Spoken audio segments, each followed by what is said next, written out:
hardly sing anymore. Good evening, ladies and gentlemen. I'm so happy to be here. And Robbie, congratulations for your Thank you. awards that you've gotten tonight. Thank you for the trust. Yes.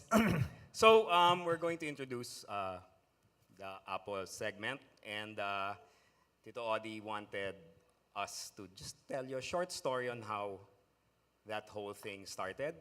And it started all the way back in 2003 when I did a play. That long ago? That long ago. We did a political satire called Electile Dysfunction. And Oh, yeah. backstage, when we were waiting for our cues, he'd always make me cuento the story of their group, of Apo Hiking Society, how they started.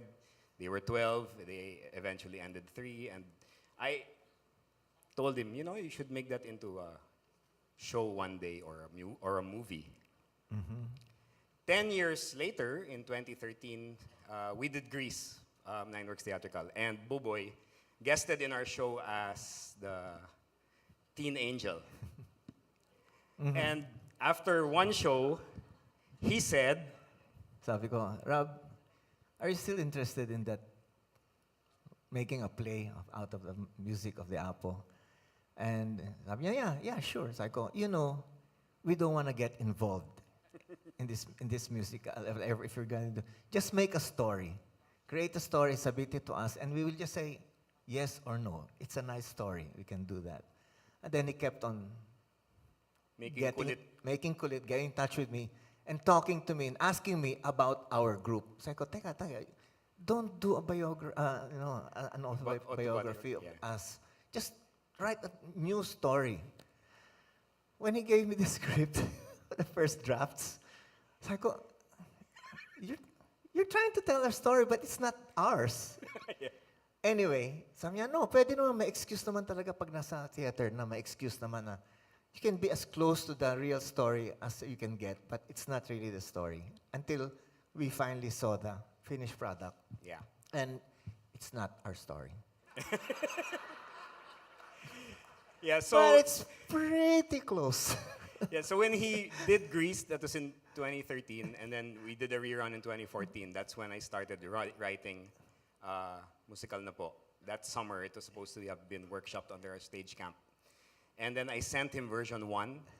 He told me to keep on working on it. Until umabot ng version 5. And John and I, like I mentioned earlier, well, we just kept on working on it. And then eventually, we couldn't workshop it because there weren't enough men in our stage camp classes. It was always full of girls. So I couldn't assemble a cast of 7 men at least. There were always just 2 guys and 24 girls, or you know, the usual workshop.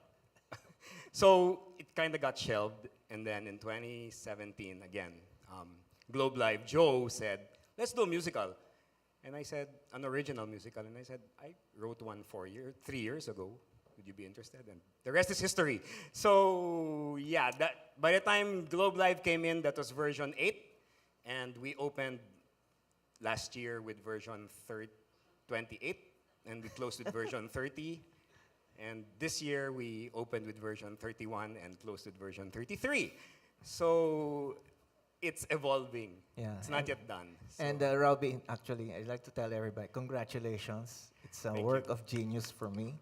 Thank you. And really, tama yung sinabi nila, Moy, you never thought that your music could be interpreted in so many other ways. And that's how we felt about it.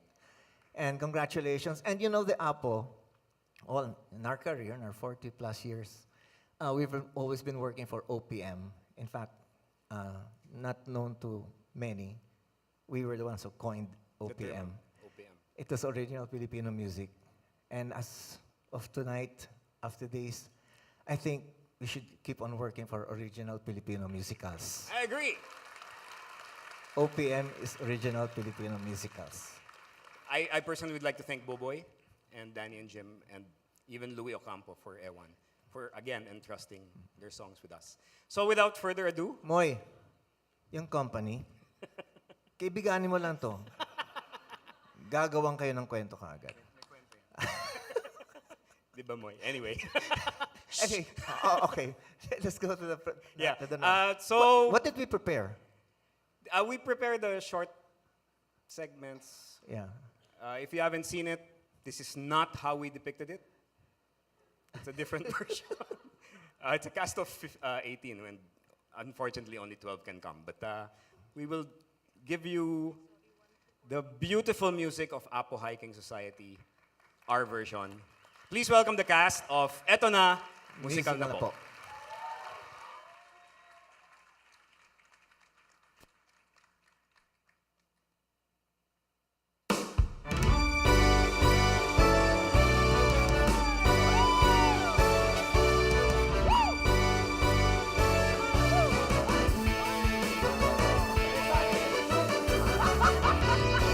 Nandito kami ngayon, nagsusumikap sa araw-araw. Kayod ng kayod hanggang sa mapagod, maaga pa nang natatanaw. Hoy, Sunny! Laki ng pilit mo ah! Blue jeans, sige, sige, sige, kahit sa eskwela at balang araw makikita nyo. Blue jeans, pagkatapos ng iyong paghihirap, di ka rin makakahanap ng trabaho. Silang nagmamalulog sa buhay, huwag sana silang makialam sa hinuhay. Anong kinabukasan pagkatapos sa eskwela, huwag nang isipin at baka makambakag pa.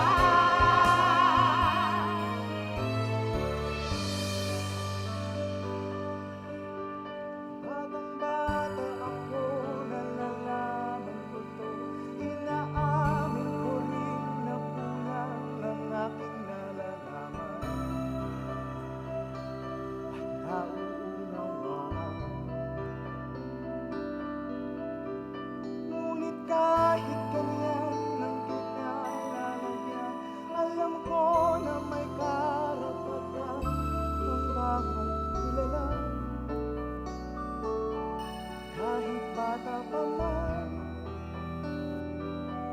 kahit bata pa man, kahit bata pa man.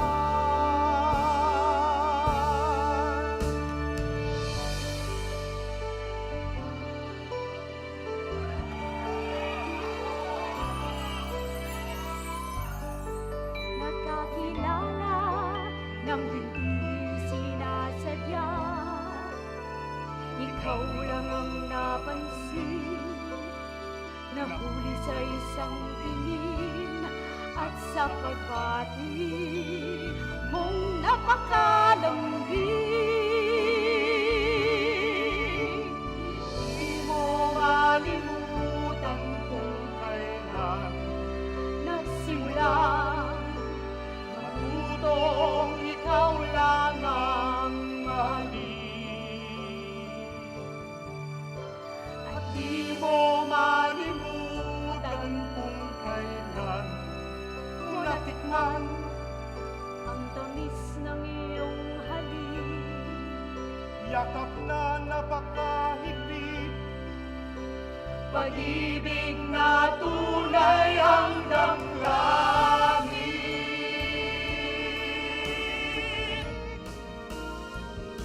subukan kong magmahal. Magmahal Ito, kakaibang ligayang matatamo.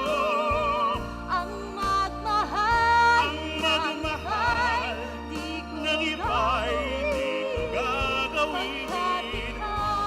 Lang tanging sasambahin. Huwag ka nang mangangamba. Pag-ibig ko ikaw, Wala nang iba.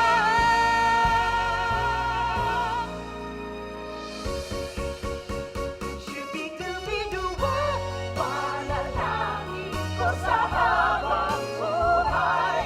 Makapiling ka, makasama ka, yan ang panalangin ko.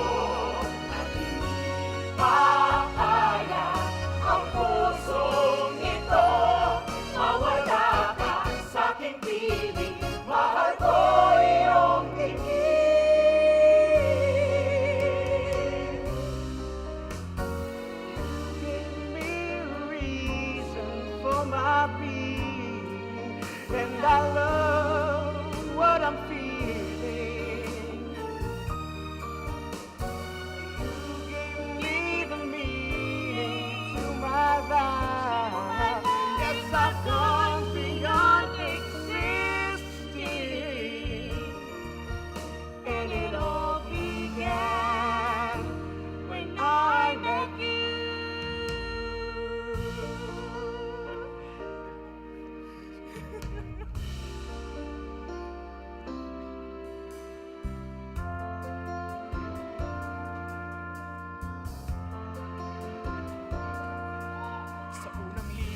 kayo'y magkasama, magkasabwat sa pambobola. Walang sikreto kayong tinatago, ukay sarap ang samahang barkada. At kung saan na napadpad ang ilan, sa dating eskwela'y merong ding naiwan. Meron pang ang mga ilang na wala na lang, nakakamiss ang dating samahan.